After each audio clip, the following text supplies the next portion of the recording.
Hello, everybody. Welcome to Broadway.com's Live at 5. It's Friday, March 6th. I'm Beth Stevens. I'm Paul Wontorek. And we're here with Caitlin Moynihan. Hello. And her jazz hands. Stop. Before we say anything else, March 6th is a big day. It's a very big day. 20 years ago today, I met you on your very first day at Broadway.com. That's correct. I had only been here for a couple weeks. So we met 20 years ago. Happy anniversary, Beth Stevens. It's been a pleasure. I'm resigning now. No. You know who wasn't here 20 years ago? Today's guest. He wasn't born yet. I don't know. We have Derek Klena here from Jagged Little Pill. The man is only in hit shows. So we will talk to him shortly. He has a good resume. He's got a good resume. Yeah. We will talk to him in a minute. But first, our top 5.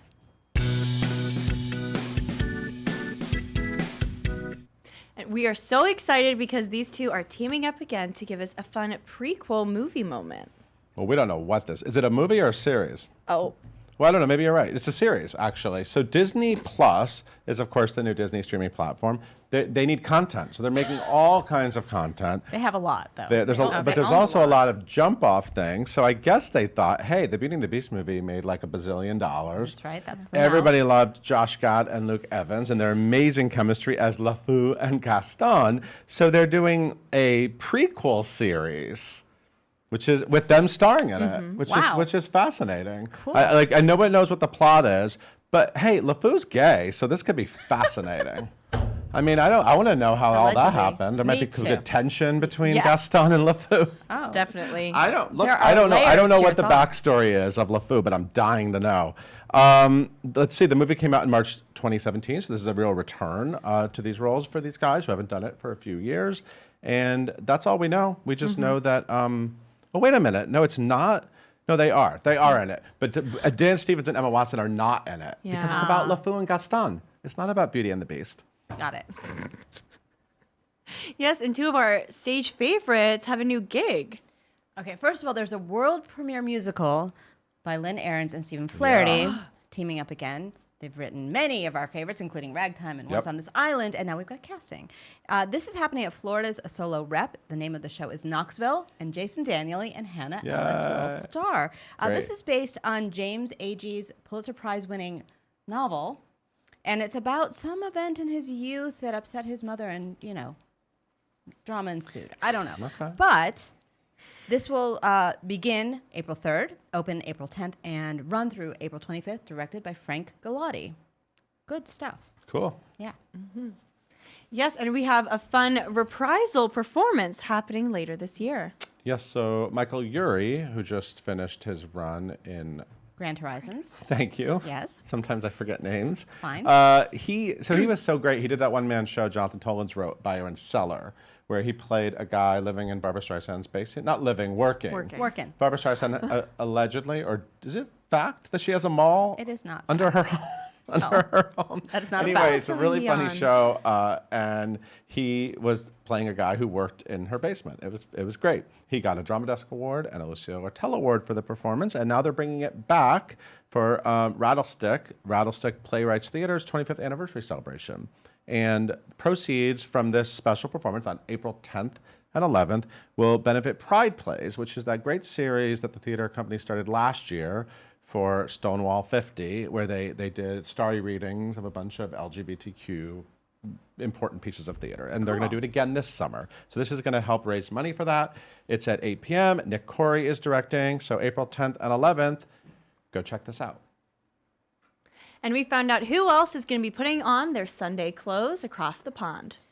We knew this was happening. Hello Dolly is going to London, and we know Imelda Staunton is starring in the title role. And now we have some more casting. So Tyrone Huntley, who's an Olivier nominee for playing Judas in Jesus Christ Superstar, will be Barnaby. And Harry Heppel will be Cornelius Hackle. And Claire Halls will play Minnie Fay. And they will join the previously announced Imelda Staunton, as I said, Andy Nyman, who was just Tevye and Fiddler. Now he's playing Horace.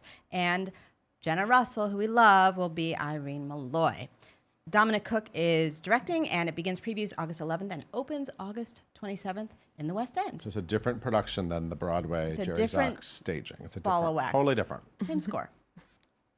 Yes, and this Tony winner is going to get some Olivier loving this year. You're talking about Don Block, I believe. He writes lyrics. He's a Tony-winning lyricist. He works with Andrew Lloyd Webber a lot. He worked on Tell Me on a Sunday, which is also known as Song and Dance, just the song part. Aspects of Love, Whistles Down the Wind, Stephen Ward, and Sunset Boulevard. Derek Klena could sing that. I can't. And he worked on other shows, including Merlin. These are the less.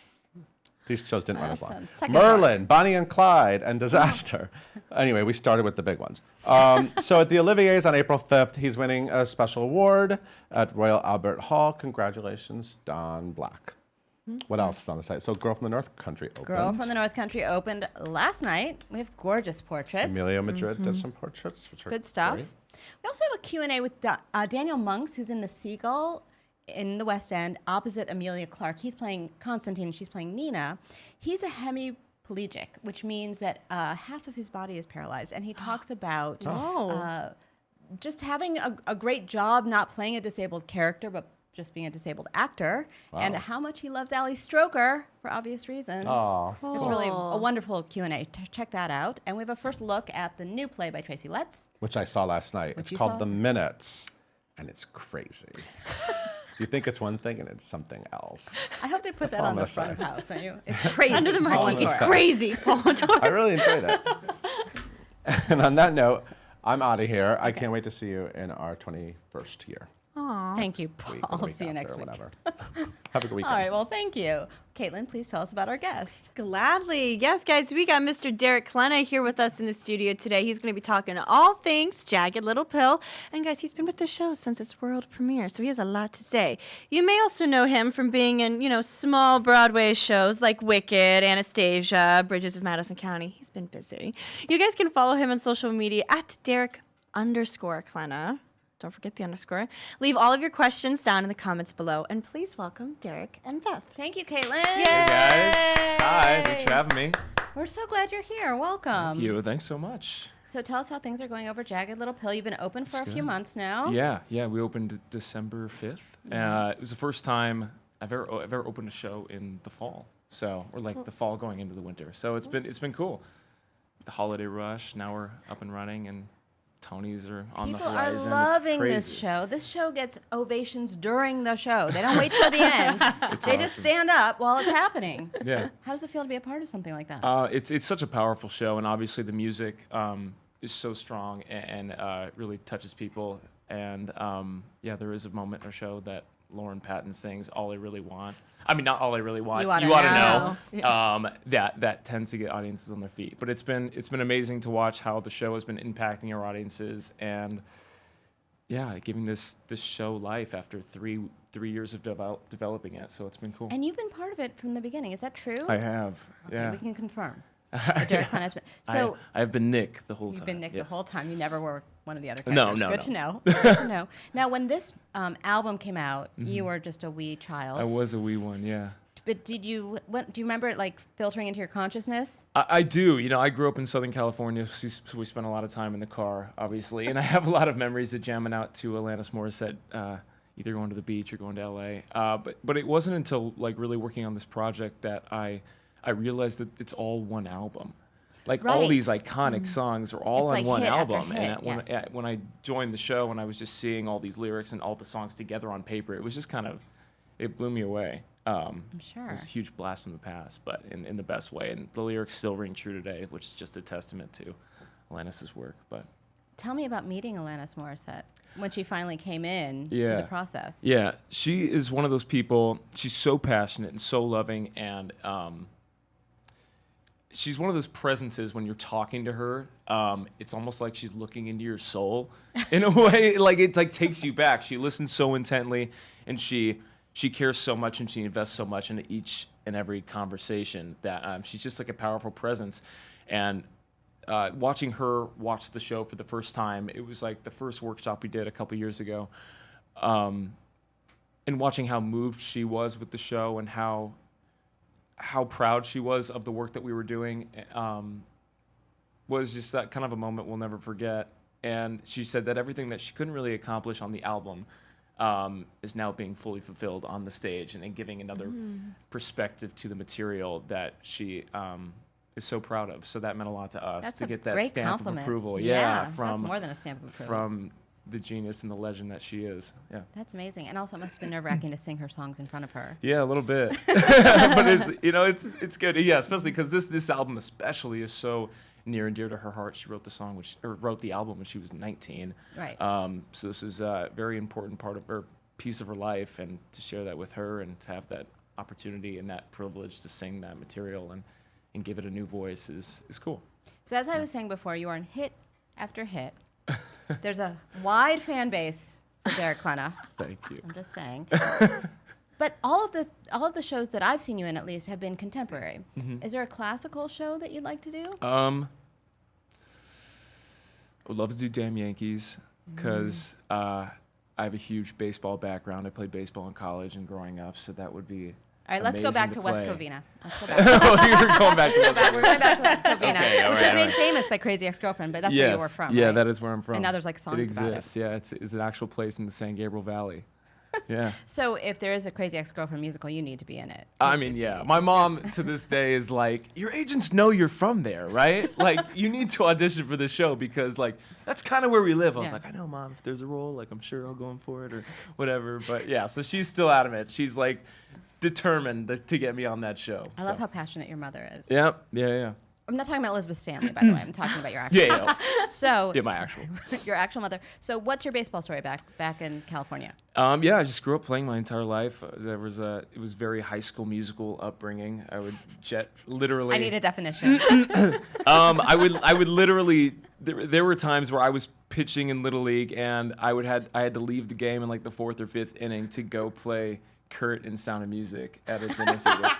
So there was multiple moments where my mom was like literally pulling up in the car, me jumping in full baseball, changing, running to the theater, and then performing. So you were like happened. taking off the baseball uniform and putting on lederhosen? Is that what you're Yeah, telling me? exactly. Wow. It was seamless transition. But yeah, so I played my whole life, and then I played in high school a lot, and was actually planning on going to UCLA. I went to UCLA. I was planning on going for theater, and then I had the opportunity to walk on the baseball team my freshman year and train with the baseball team and kind of redshirt in a way. And then after that year, I realized that I didn't want to play professional baseball and that I had other dreams and aspirations. So you have and so many talents you could do. No. Should I be a professional athlete or should I be a professional actor? That's what I think. That's why I want to do Damn Yankees. I feel like I want to Just play Joe melt, Hardy. put it together. Yeah. That's good. I love that. I did do Bridges of Madison County though. That is kind of like in that classical vein of musical theater writing. Right, but a newer musical. But it is a contemporary. Speaking of Bridges of Madison County, you're going to be doing Broadway Backwards. I On am. when is it, Matt? March 20th? March 16th. 16th, Yeah, March yeah. 16th. Go on, tell us about that. Yeah, you might so, be revisiting something. Yeah, I have the amazing opportunity of being in Broadway Backwards this year, an amazing show that Yes. raised money for Broadway Cares Equity Fights AIDS. And tell us the premise of Broadway Backwards. Broadway for Backwards people who is don't know.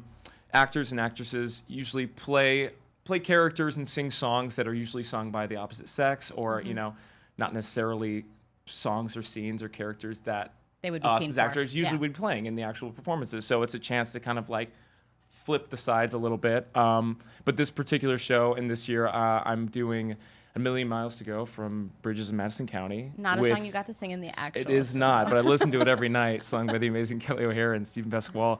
But I am singing with James Snyder, who is currently Harry Potter in Harry Potter And the Cursed Child. Yes. Yeah, so we have like a little scene that we're doing before the song, and then we get to sing this epic duet together in a new light, which will be exciting, and we're really excited about it. Now, we here at Broadway.com have a dream that you will do a revival of Bridges, where you'll play Stephen's role and Caitlin Hey, Kinnunen can play Kelly's role. There you Are go. we up for that? Can we? Yeah. Oh we're gonna yeah, sign on please. Right now. We were talking about this when we were doing the show. I mean, this is the ultimate revival dream, for sure. Okay. We're gonna put that out there because whatever happens on Just Live put at it out in 5, the world. Hey, it goes out there, and All it then needs to it be. all comes to fruition. Yeah. All right, I know you have questions. I Yes. know he's your idol, and I see why. We'll get there. I have one more question though. Yeah. So of course, Catherine Gallagher was our vlogger at Jagged Little Pill. We She all went on the was. puff. on the We puff. all got on the puff with Yeah. Catherine, and we got into our deep, dark secrets. Uh-huh. But I'm wondering, how is it for you guys? Because it's such a fun cast and such Yeah. a lively group of people. But on stage, we're going through it. There's Mm-hmm. drama. So how do you sort of like take the weight of the show? Because it deals with a lot of important issues. And then you're all goofballs backstage. Yeah. I think that was kind of instrumental to going to these darker places on stage with each other, is having that offstage bond. And we had the perk of most of the company was able to do the production at the ART together last summer. Or no. Before Broadway, you were up in 2020 Cambridge. now. 2 summers ago. Right. Yeah, in 18.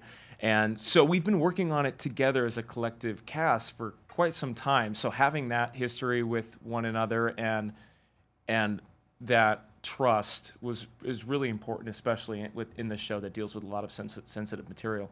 But yeah, I did get placed next to Catherine Gallagher in the theater. Our dressing rooms are next to each other, and we often goof around quite frequently, as some of you may have seen on the vlog. On stage, they're not best friends. Oh yeah, no. We are good friends on friendly. stage, but we do have a conflict that we get drawn apart. So there is, like, earlier in the show, we're able to joke around and be ourselves and be playful. But yeah, definitely in Act 2. Once we tap in Act 2, we all tap in with one another, just to make sure we're on the same page and we're connecting going into some of the more intimate, sensitive parts of the show. So we tap in Act 2, we kind of quarantine ourselves in our dressing rooms, just to kind of keep that space, because we have a certain a responsibility in the show to honor the material, honor the themes, and honor those who have been affected by some of these abuses that we discuss in the show. So with that in mind, we're able to kind of click into gear and do our jobs respectively and professionally. But we do once in a while have to be like, we can't joke about that scene on stage, because once we're out there, it's not good. Serious stuff. So there are certain scenes that we just don't like. They're not joke material. Right, of course. But we do like to have a good time. I think that keeps the camaraderie within the company strong, and You're the more we goofballs. trust. I Yeah, mean, exactly. they But are. the Watch the vlog. Professional goofballs. Professional goofballs. Yeah. All right, I know you have questions. It's I true. can feel All it. right. It's true. The scrolling is happening. The scrolling is All right, happening. Caitlin, hit us up. All right, the first question we're going to do is Amanda wants to know, what has it been like for you to see the fan reaction of this show and see how it's resonated with so many people? Super gratifying. I mean, that's why we do what we do. That's why we choose to invest, because putting on a Broadway show is no joke. It takes years of development, and then you commit yourself to telling the story for 6 months to a year of time to thousands and thousands of people. So the more people we can touch, the more that people are affected by the show. That is the ultimate goal, and we're really proud of that. And the feedback that we've been getting from the audience has been very positive, and we're affecting people the way that we intended, and we are starting the conversation around a bunch of politically and socially relevant issues, which is the goal. It's just to spark the conversation and encourage communication. Nice. So Elise wants to know, were you a rebellious teenager yourself? And what was the most rebellious thing you did? Here we go. Oh, God. Thank you, Elise. Thank we love you, your Elise. question. You know what? I was a pretty good teenager. I relate in a lot of ways to Nick.